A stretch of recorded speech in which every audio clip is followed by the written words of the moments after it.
On a bluff above the Smoky Hill River near Salina, Kansas, staff at the Land Institute carry on with research initiated by its co-founder and president emeritus, Wes Jackson, who recently co-authored a book reflecting on what he calls the multiple cascading crises of climate change. How concerned do you think folks here are about climate change? Not enough. A lot of it has to do with, well, what can I do? What can we do? And they don't feel empowered. And that's not a dumb point of view. You know, we all feel not very empowered. And there are limits to what an individual can do in this process. I mean, you might reduce your carbon footprint, but as an individual, that doesn't make a huge amount of difference on CO2 levels worldwide. Yeah. You know, one way I think about this is, you know, for 10,000 years, we've been going up, 10,000 years since the beginning of agriculture, in which we've been doing all this. Here we are right here on the end of the thumb, and that's the fossil fuel period. That's where the biggest chunk came, was when we got into the coal, the oil, the gas. All right, so now we're gonna have to start going this way, and we have no precedent for how to think about that.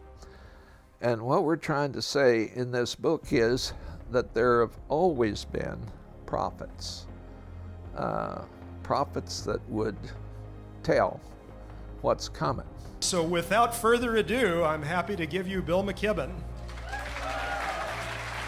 The climate activist, who's published several prophetic books, spoke at the Land Institute's Prairie Festival in 2019. What I'm trying to say is something you already know, that climate change is by far the biggest thing that human beings have ever done on this planet. I mean, by orders of magnitude larger than anything we've ever done. And that we're still relatively near the start of this story. We've raised the temperature of the planet 1 degree so far, Celsius, but we're on a path, even if we kept the promises, everybody kept the promises that they made at Paris, to raise the temperature of the planet more than 3 degrees Celsius, going on 6-7 degrees Fahrenheit. If we do that, the increase in damage from what I've already described is not going to be linear, it's going to be exponential, because we keep going past tipping points that trigger new feedback loops that make things very, very difficult. This is one of the reasons that Bob Jensen and I did this book. I mean, we wrote this book hoping that people would take it sufficiently seriously that would increase the probability of a soft landing. Then we can engage in this downpower. You know, we invent things that we didn't evolve with. But we say that's the advancement of civilization. Well, it's the advancement of civilization, and what's sort of fascinating to me is that right now we are living right at a point in which there's going to be a flattening and then a decline. And in that decline, there will be a few that will begin to think, how are we going to live on a downpower? So if we cannot figure out a way to gracefully make that transition, then nature will take care of it for us. Our job somehow is to arrest things as close to 1 degree and as far from 3 degrees as we can. And that's an enormous job. It may be an impossible one, but it's definitely the one to which we are called at the moment. We need to understand in much more tangible, specific, poetic, lyrical kinds of terms what we're losing, what we stand to lose, and what we could gain with pretty common sense, practical actions. Nancy Jackson, who for a time was married to Wes Jackson's son, says she didn't know much about climate change at the time she read a review of books on the subject written by Bill McKibben. Motivated to do something about it, she quit the job she had and proceeded to play a key role in the creation of an initiative at the Land Institute called the Climate and Energy Project, which really started cranking up in 2008. So when all of this started, when we started Climate and Energy Project, global warming was the term. Climate change kind of moved into dominance over time. Early in my time at Climate and Energy, I had the great good fortune to have a conversation with Hunter Levins. And Hunter at the time was saying, we have got our terminology all wrong on this, and we need to be talking about climate chaos, because that is in fact what is going to happen, and it's a lot scarier. Global warming sounds kind of benign, really, and climate change, whatever, change could be good or bad. And I do think that I think it's happening, but I think we need to get better at talking about what this really means, which is a lot of horribly unexpected weather at all the wrong times, storms that are stalled forever. We're seeing it happen. So being able to talk about this phenomenon in different ways that help people to imagine the kind of displacement and destruction that is going to be a commonplace, it's a big deal. So how many years were you at the Climate and Energy Project? I was only leading the Climate and Energy Project for 4 years, and then I was chair of the board for a couple years after that. But I was really only there for 4 years, and it was a tiny group of us, 5 people, who were ardently determined to make a difference, not just in the state, but to be able to have Kansas lead the nation in a way that was important. And what we were convinced about was that climate action was taking place on the coasts, right? Lots of things were happening in the upper Midwest as well. It was not happening in the red heart of America. And what we believed, and what I still believe, is that demonstrating that people can take meaningful action regardless of their political beliefs was critically important to giving everybody the sense that this was a problem that could be solved. In addition to her involvement with the Climate and Energy Project, which has grown into a self-supporting nonprofit organization promoting clean energy and climate resilience, Nancy Jackson has also served on the board of Climate Action Kansas City, another local organization focusing on issues related to climate change.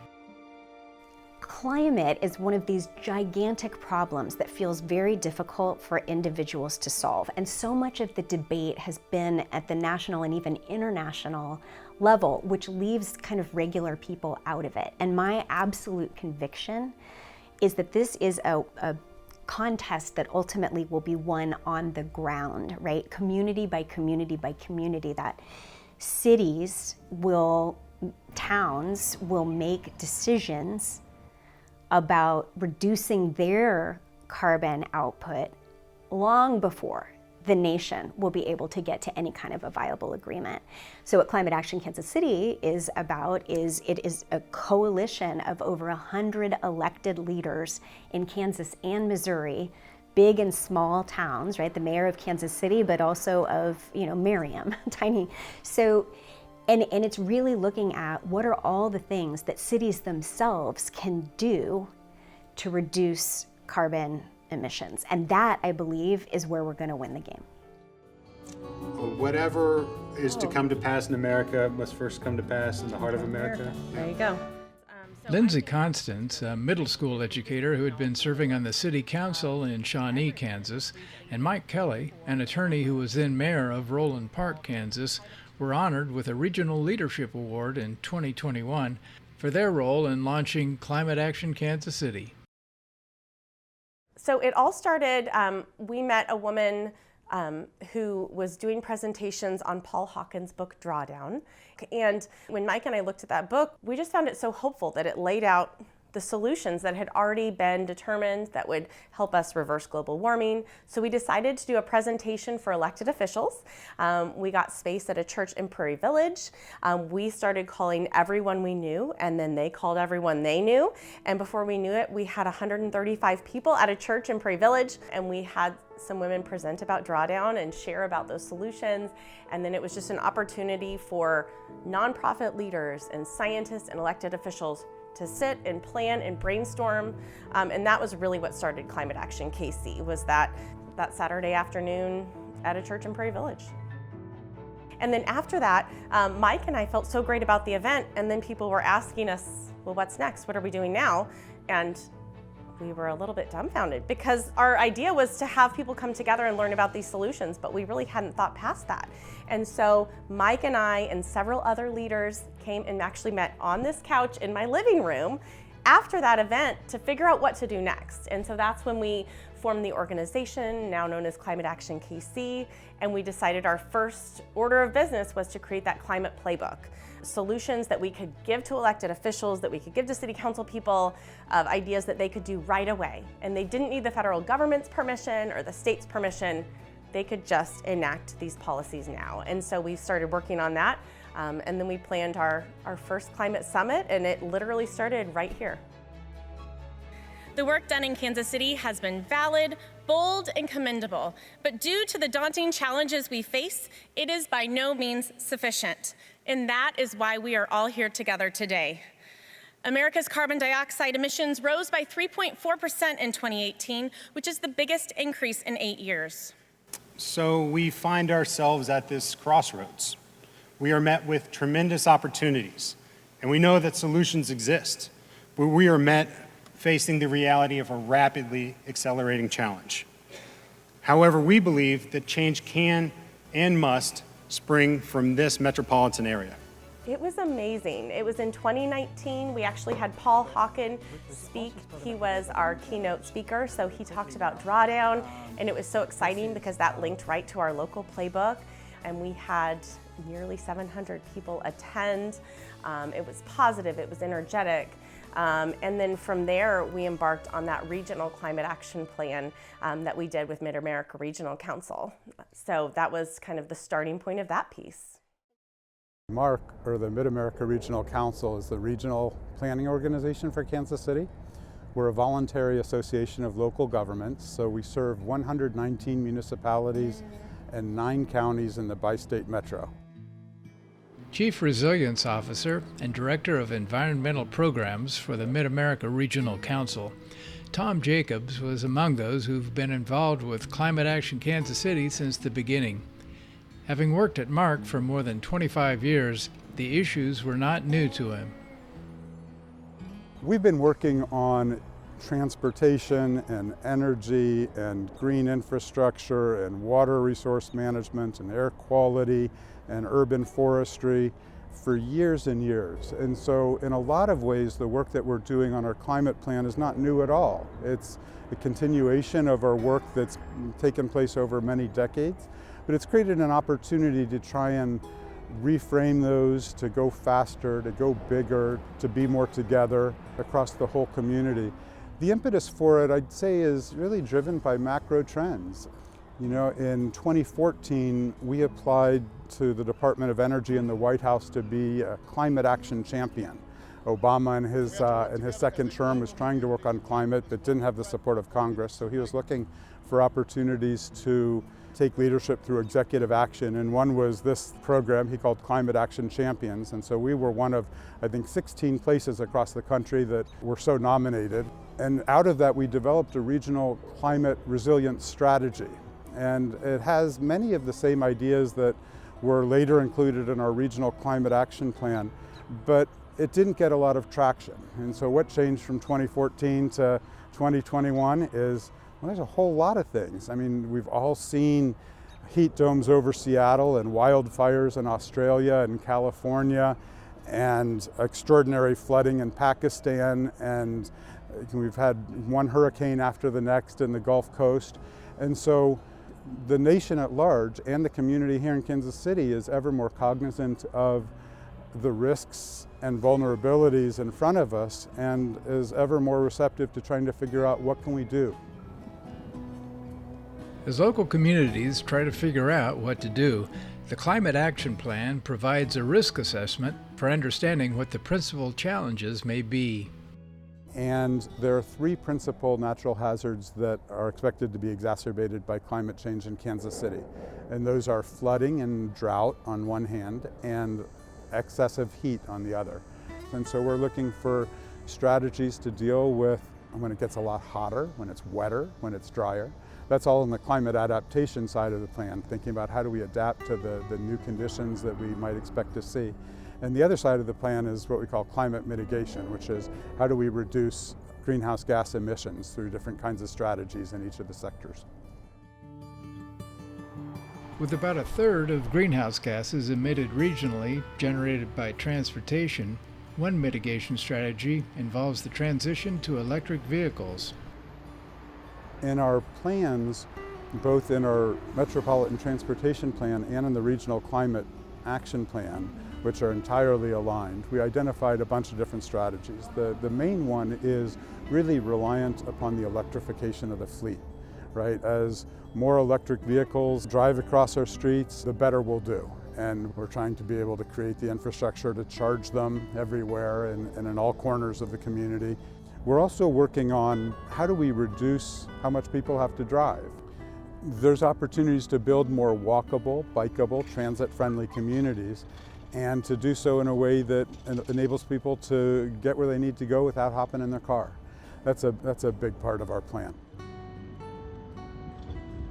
In addition to addressing such modifications in transportation, the Climate Action Plan identifies a number of other sectors where changes are being implemented, including energy generation, urban greening, and food production, with the objective of making all communities more resilient in regard to a changing climate. One of the best frames for resilience that I've ever heard was from a gentleman who was the mayor of a place called Meridian, Mississippi. He said, "You never heard about us after Katrina. They were similarly affected like New Orleans." He said, "You didn't hear about us because we had strong community relationships and we came together. It wasn't divisive. We knew how to work together and we knew how to solve the problem. And our goal wasn't to bounce back, it was to bounce forward." And the kinds of solutions that we put forward, we think are practical and they align with what we've done in the past. And we're just trying to figure out how do we work together smarter to get further faster and in the spirit of bouncing forward. Kansas City's annual climate summits continued in September of 2023 with a gathering that filled the auditorium on the campus of Rockhurst University. A day-long schedule of activities began with some presentations there. I work for NOAA, and if you don't know what NOAA stands for, it's the National Oceanic and Atmospheric Administration. And continued with a selection of breakout sessions, including roundtables and panel discussions. Describe a little bit about their programs and what they do. Our ambition today is to give you quick highlights of what we're doing at regional and local levels in 3 different communities and at the Mid-America Regional Council. We want to keep our presentations tight and leave as much time for conversation as we can. Take me farther on down the track. I'm going away, I'm leaving today. I'm going, but I ain't coming back.